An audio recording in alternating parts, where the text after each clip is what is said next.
What's happening, people? We are seeing the US responding to the what we saw this last 2 weeks, where China launched their new AI platform called DeepSeek.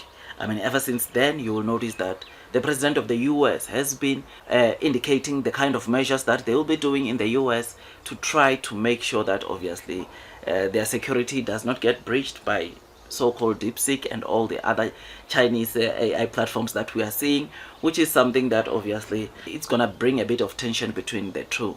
I mean, the US was not expecting this kind of breakthroughs to come from China, and seeing them or seeing China progressing like this, I don't think they like this. Of course, Trump does not like this because he thought the US was the leading country when it comes to their AI platforms, and seeing China making the massive breakthrough, it was incredible the kind of AI platform that China was able to launch and produce with the legal or minimum chips that they had coming from Nvidia. It is for this reason that today, as I'm doing this video, just a couple of hours ago, President Trump came and said that they are going to put more tariffs into chips. They are going to put more tariffs into steel. They are going to put more tariffs into oil and gas, which this just shows you that they are preparing to put in more measures. And this is not just to China, by the way. I mean, we read that even EU is going to face some tariff increase, which is something that,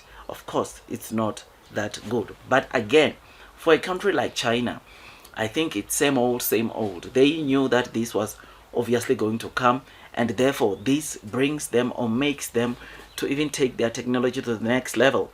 I mean, who would have thought DeepSeek will be launched and come and outpace the kind of performance that we are seeing on ChatGPT, on all the other AI platforms? No one thought about that, but China managed to do very well, regardless of the chip restrictions or H100 chips restriction from the Biden administration, which is something that even with these restrictions, China is not like they are folding their hands, they won't make their own chips. In fact, our very own Neo, you will know that during Innovation Day, they show us, or the Neo CEO showed us a autonomous driving chip, which is, in terms of performance, it's compared to 4 orange chips, which, by the way, those are the chips that they are using on their current existing Neo models, our NT 2.0 existing Neo models, which, knowing that not only is China making the kind of chips that Nvidia is making, or the kind of chips that they are using on their cars coming from Nvidia, but they are making sure that they better the technology.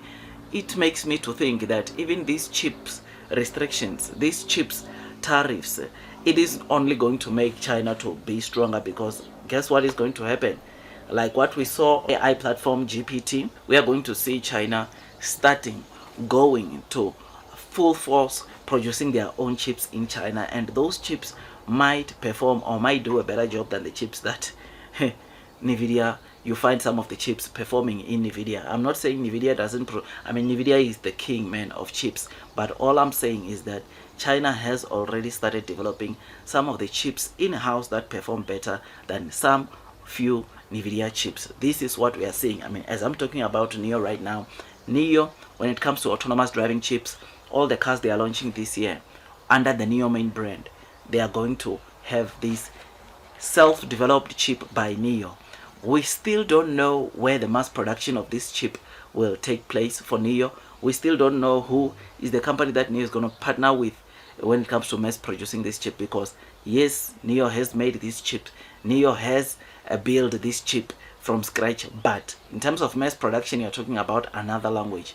Neomite is going to partner, or will have to partner, or maybe has already partnered with another company, which it will be interesting to know or to see that company, what's the name of that company, and all those kind of things. That because it will be important, because if all the Neo models are going to be using this chip this year, it means that production capacity should be quite robust for Neo to be able to fit all their NT3 or the latest models this year, which we need to have at the back of our mind. So this news of Trump, or President Trump, restricting or wanting to put extra measures, extra tariffs into these chips, into oil and gas, into steel, yeah, let's see how it goes. But I know it might hurt China, it might hurt other countries, but in the long term, these countries obviously, like what I'm saying, we saw in China, they are going to come and build their own platforms. They are going to try to get their own, build their own, or try to get as much steel as possible so that they don't get to obviously struggle or suffer when more tariffs are being imposed by the US. This is what we are seeing. This is what we read coming from President Trump. Honestly, they are trying to slow down the progress that we are seeing coming from China, right? Which obviously China is not just sitting down and relax, but they are working behind scenes, making sure that they put in mitigation measures to hedge against these, of course, tariffs, these restrictions that time and again they come from the US. And I think this, of course, in the long term is going to make China to only become stronger, because they will not have to rely or depend onto the US that much, but because they will be producing most of their things in-house, which will be good for EV companies or electric vehicle companies like NIO. I know Trump is against also the BRICS, right? I mean, BRICS, you know that the long-term plans is for them to have their own currency and not use the dollar anymore. And Trump says he wants, of course, agreements in place that will indicate that these BRIC nations won't stop using the dollars when they are doing transactions. That agreement should be there, or he wants that agreement right now, so that he knows that it's certain that they will forever use the dollar so doing business, right? And he said if that does not take place, or if that agreement is not with the US very soon, then he's going to impose 100% tariff onto all BRICS nations, which is something that, again, it's not that good. But yeah, I don't want to talk much about that, but let's wait, let's see how things unfold. I mean, Russia has already come, or President Putin has already said they don't care about the tariff increase coming from the US. They can still maneuver, they can still flourish, which obviously we know that Russia has been the country that has been receiving quite tariff punishment coming from the US, and they have survived and they are still continuing surviving, which therefore for Russia it's something that they are used to. But to other countries that have not really seen the full scale of tariffs, we don't know if they will strike the deal with the US of saying that they will continue using this USD as they are doing transactions with other BRICS nations. We'll just wait, we'll just see how things unfold. But otherwise, the US and Canada right now, there's a serious heat of tariff being imposed on from both countries. It's just bad. And these whole things, of course, you will know that if it's to come, it's going to just increase inflation in various countries, because we know that tariff at the long run will play a huge role into spiking the inflation on countries, which is not something that is good, especially also on Europe, which we know, or where we know that some of the countries are still having high inflation.